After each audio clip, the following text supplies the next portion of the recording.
we're always taking the wide sumo stance. So the wide sumo stance is where the feet are outside the shoulders and the toes are angled out. This is always the best stance for the glute recruit. If we go more in like this, more quads, more hamstrings, the tighter you go, the more quads and hamstrings, the wider you go, the more glutes and adductors, okay? So when we're doing the wide sumo RDL, we gotta go through a little basic checklist. So rule number one is we gotta make sure the bar is over your shoelaces. You never wanna have the bar too far out. So let's show Brownie, show them the bar like really far out.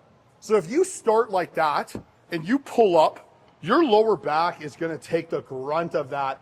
And that's why a lot of people, when they do deadlifts, their lower back is really fired up because the bar is not close enough to the body. So we gotta bring that bar pretty much to the shins. You'll see a lot of power lifters who deadlift all the time, they got their shins scraped up because they're literally scraping the bar with their shins. So that's step one.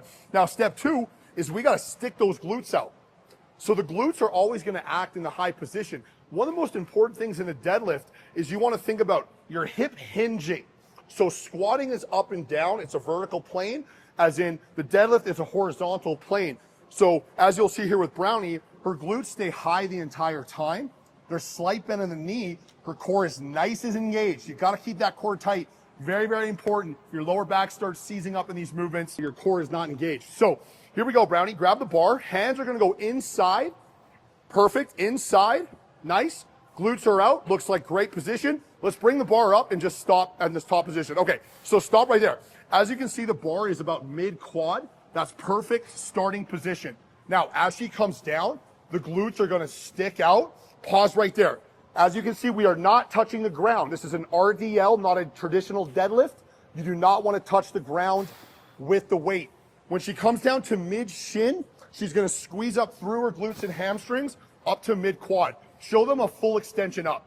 You don't wanna do this. You see how she locks out? That's gonna lose the glute recruit. We wanna keep it to mid-shin, to mid-quad, and we're repeating the motion. It's not a very big motion. How's that feeling, Brownie? Unbelievable. And you can see her glutes really firing. It's the primary mover, and she's breaking the floor, so she's pushing her knees out as she's squeezing up through the glutes. This is a picture-perfect RDL. Once again, one of the best glute mass exercises. To perform this properly, I do like a lower rep count. I like 6 to 10 reps, anywhere from 3 to 4 sets. Not crazy volume on this because it does get the lower back involved. But man, I don't know about you guys, but I think her glutes are already growing a few inches. How's that feel, Brownie? Good stuff? Wonderful. I All right. love it.